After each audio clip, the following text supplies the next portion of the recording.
Asdiqa, salam alaikum, bonjour ou bonsoir les amis.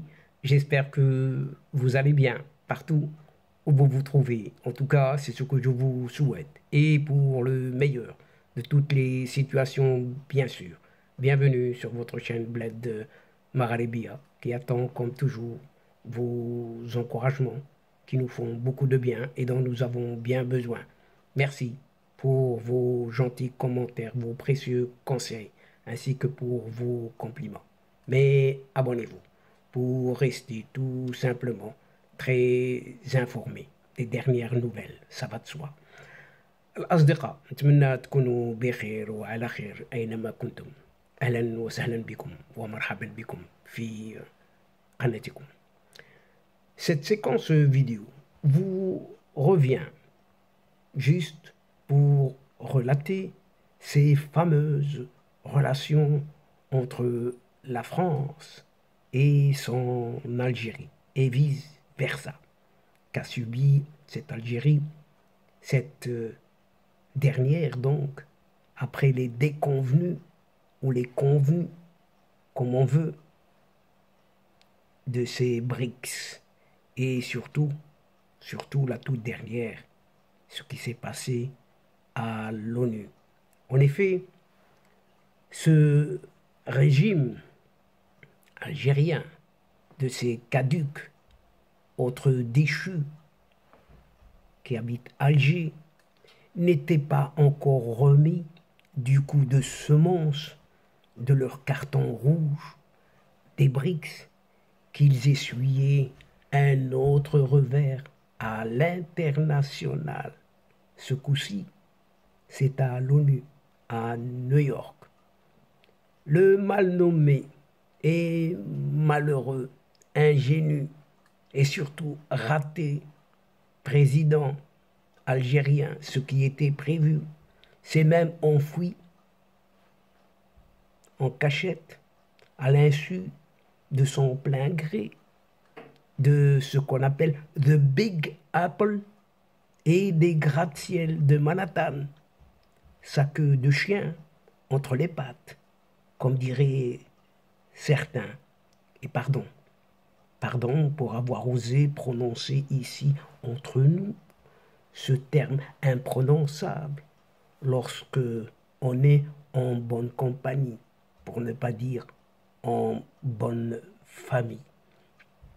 Et pour cause, l'invitation d'une délégation officielle du MAC, le MAC n'est autre que ce mouvement d'autodétermination de la Kabylie et d'un certain de son président, en l'occurrence un certain Farhat Mehni, ce leader kabyle aux Nations Unies qui était au programme, aura tout remis en question.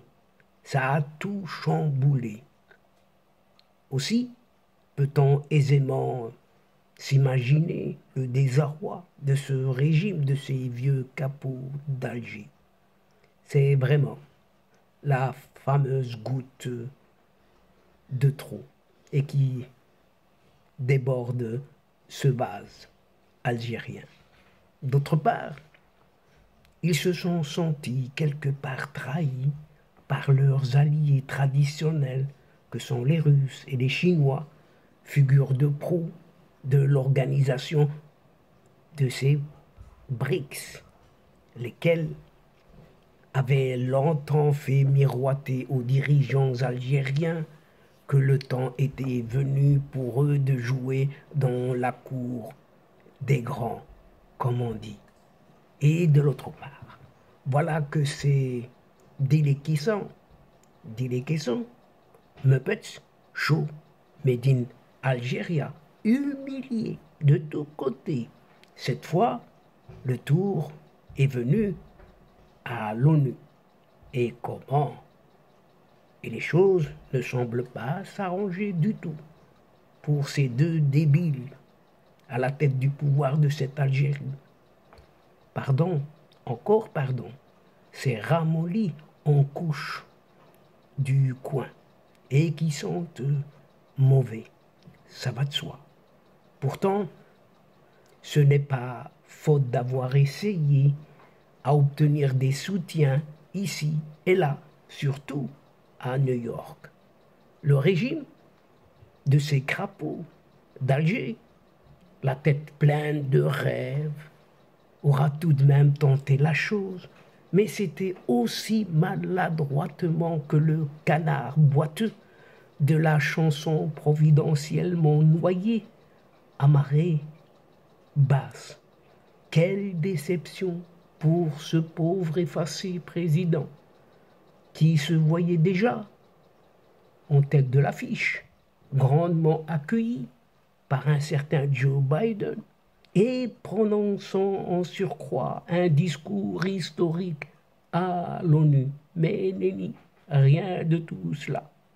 Si la première option restait du domaine de l'improbabilité, pour l'heure, ce n'est que du blablabla, rien que ça, un blablabla officiel venant d'Alger aurait été truffé de mensonges que même les plus fervents de ses soutiens n'ont pu gober et sont désolidarisés tout de suite. Pour le premier dilemme, le gaga, pour ne pas dire, excusez-moi du terme, ce caca, président, au nom imprononçable, encore une fois pardon, pour avoir dispersé cette mauvaise odeur en paroles. Mais n'avait-il pas cru bon de venir à New York 2 jours avant l'ouverture de cette assemblée générale de l'ONU? Malheureusement pour lui, patatras, aucun signe des Américains pour lui signifier la moindre bienvenue. Rien du tout. Même les autres chefs de délégation présents à New York l'ont ignoré. La salle était vide, quasi vide, qu'à cela ne tienne.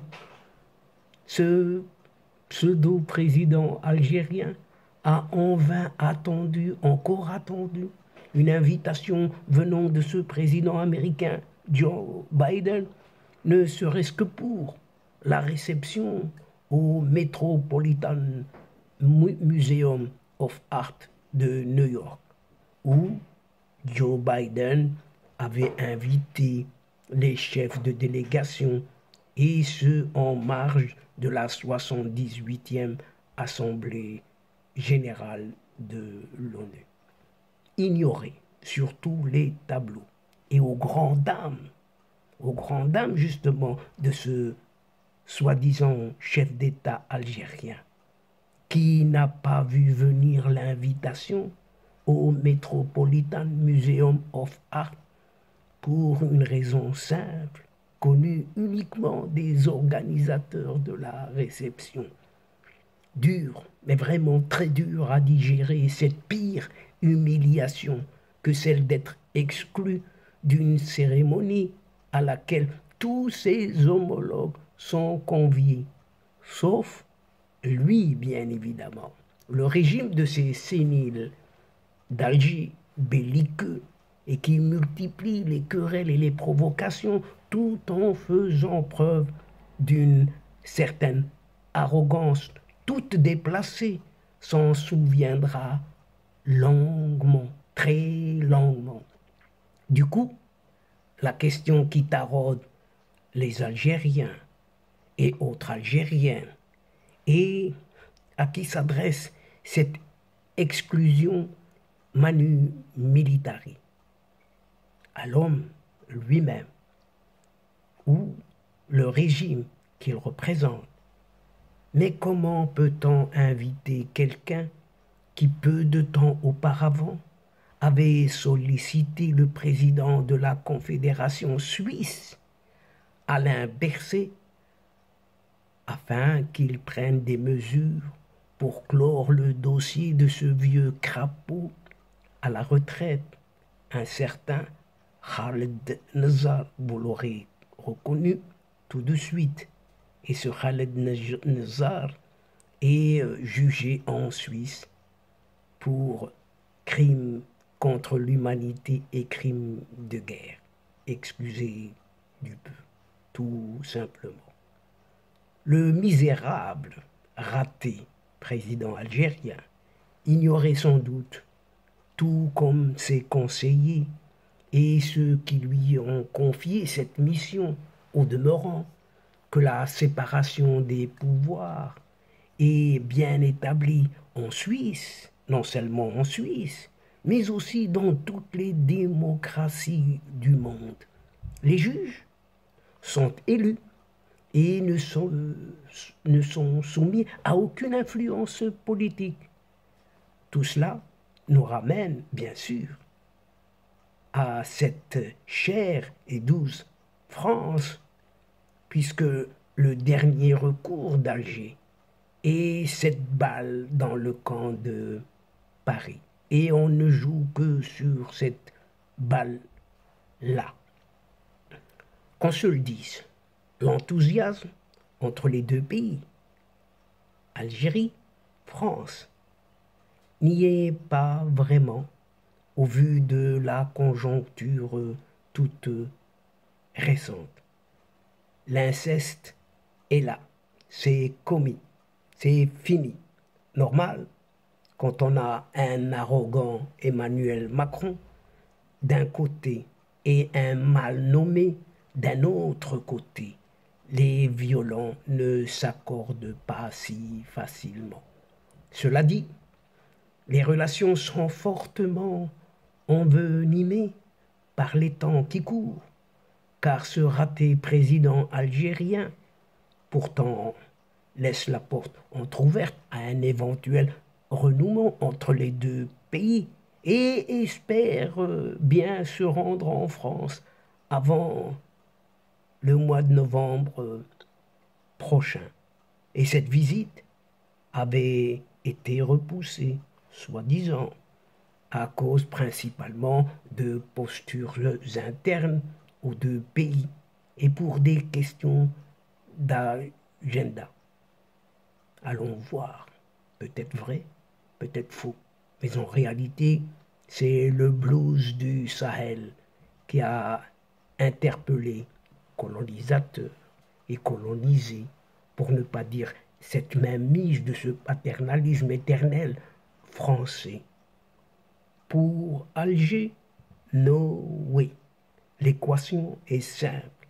La France devra bâtir de bonnes relations si elle ne souhaite pas voir sa présence disparaître complètement du continent africain. Connaissons l'autre écho. Arrogance, annoncée, oblige. C'est parti pour durer très longtemps.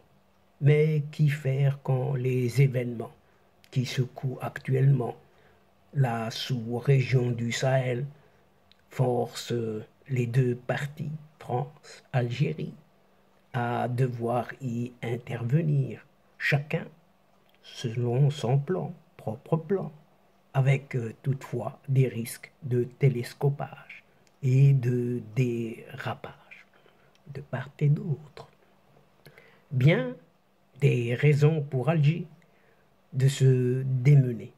Aussi, trouver un compromis paraît de plus en plus ardu au regard de l'obstination des nouveaux maîtres des lieux ainsi que l'hostilité de leurs détracteurs. France, bien entendu, comprise.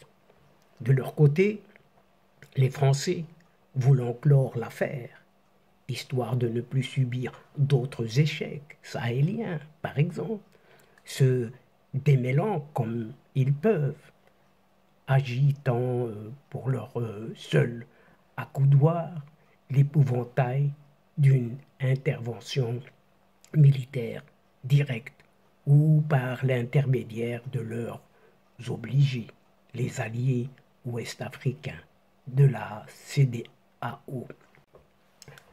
Problème, c'est un véritable casse-tête, car tous ne sont pas sur la même longueur d'onde. Si d'humble avis, la France ou les pays de la CEDEAO aurait cette idée d'intervenir, par exemple, au Niger, que pourrait bien faire ce vieux régime algérien? D'autant plus qu'aucune coordination entre Alger et Paris et les autres capitales d'Afrique de l'Ouest ou de la CEDEAO ne semble concorder à l'heure actuelle. Bigre encore. Et dire que cela ne tient qu'à un fil en ce moment. Et le futur, proche ou lointain, nous dira encore beaucoup plus. Et donc, chers amis, c'est la fin de cette séquence et à une prochaine fois, en vous retrouvant avec plaisir. Mais n'oubliez pas de vous abonner et de faire abonner tous vos proches là où vous êtes tout simplement pour recevoir les dernières infos de votre chaîne.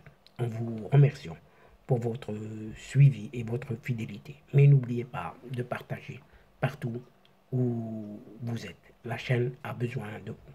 الأصدقاء وصلنا إلى نهاية هذه الحلقة وقبل أن موعد المرة القادمة إن شاء الله لا تنسوا الاشتراك لتصلكم الفيديوهات أخرى ونشكركم كثير الشكر على مشاركتكم للمتابعة.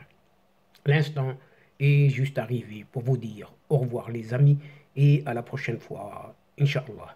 الأصدقاء السلام عليكم ورحمة الله وبركاته مع السلامة.